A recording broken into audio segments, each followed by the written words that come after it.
GMOs, and there's a very important distinction in the news. You hear activists don't like GMOs, and scientists do. Well, no, that's not true. There was 400 scientists from around the world that came together, put together a report that's funded by the UN and the World Bank, and they said no to GMOs, and gave very compelling reasons why. I'd be glad to share it with anybody. And recently, this came up with Codex. I don't know if you saw, but there was a sign-on letter that went around. 80 groups from the U.S. Protested against what the U.S. is trying to do.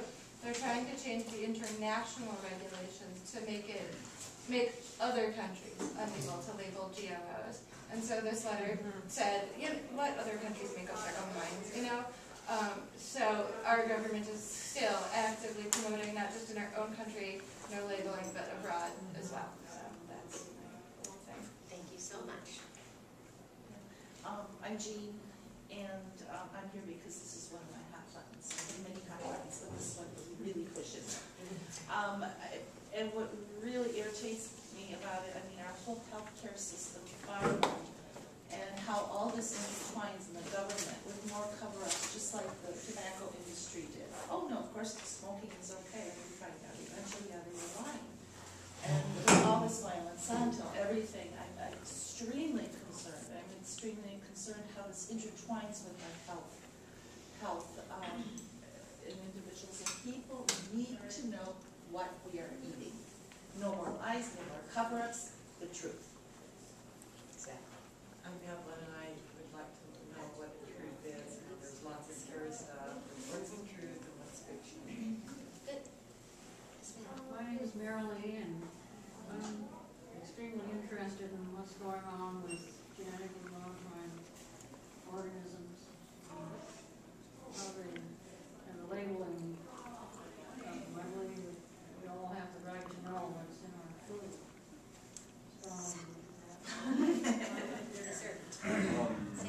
Introducing ourselves, saying a sentence or two while we're here. Okay.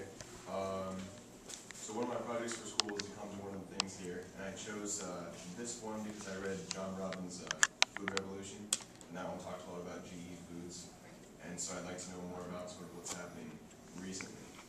Good. Yes, sir. Would you see lady in, guy in the back? My name is Matthew. Hi, Matthew. We have a small farm out in East County, and we seed save and grow all everything already, so I just want to make sure that not to support any GE food in any form. So I think the label is one of the most important topics. My name is Alfonso, and I guess the way I started learning about ag was through a state university, and it was big commercial ag, and through the last few years of farming and going through school, making it small and working with people like Matt. I was saving your seeds and stuff, and it's this is the way that ag needs to go. So it's seeing from what they teach at the university level, and then me reverting back and not going through all that stuff and the whole small farm thing, saving your seeds, and kind of trying to be on the not trying to be, but just but what I want to do, it's what needs to go down right now. Thank you. My name is Ray. I'm still with my friend Tara, and I read the description and it was interested in. Let's see, last guy in the back there. We're introducing ourselves, a sentence or two about why we came. I'm just trying to learn a little about genes. Okay. And your name is? Ryan. Hi, Ryan.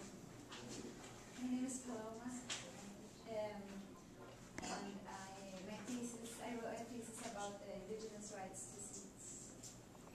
Did I miss anybody? I don't have it with me, but yeah.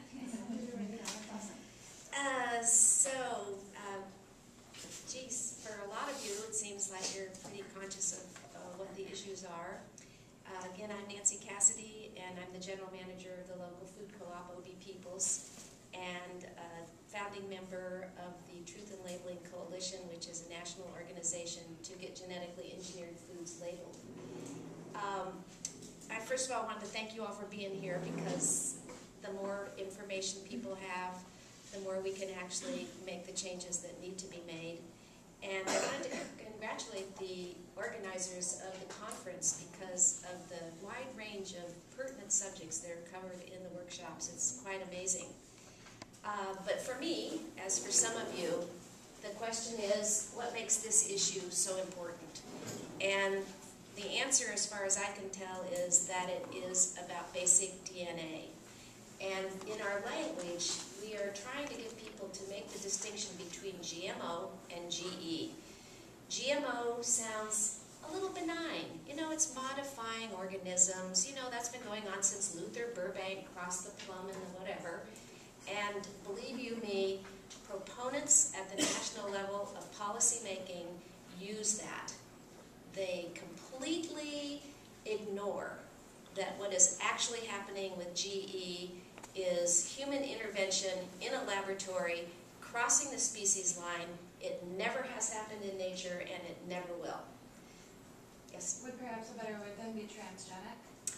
Transgenic is a very popular term, a European term. We just had some visitors from China. They use that as well. It's technically more correct.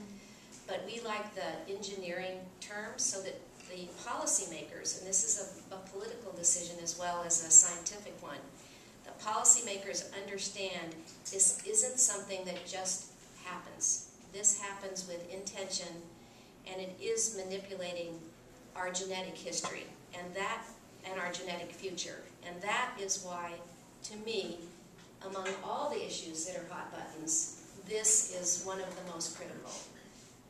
I was very happy when Congressman Dennis Kucinich introduced the bill to label 2 terms ago, 8 years, and he said, the way I prioritize the things that I devote my time to are what's going to make the most difference to the most people for the longest period of time. And DNA manipulation definitely fits that category. It has the potential of affecting the most people for the longest period of time, and in what to date are unknown ways.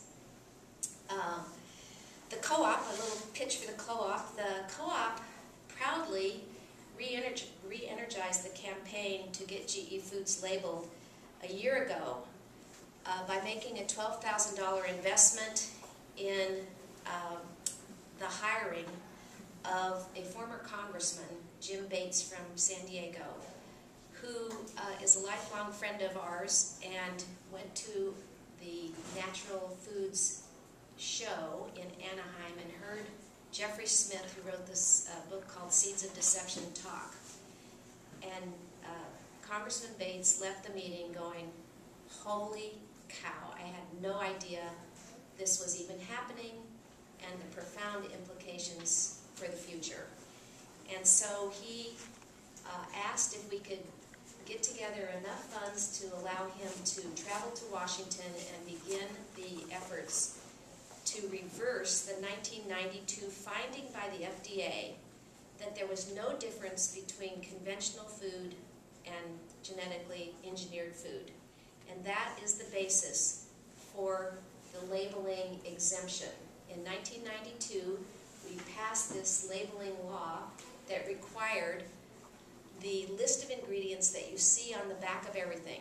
You know, how much sodium, how much red dye number 5.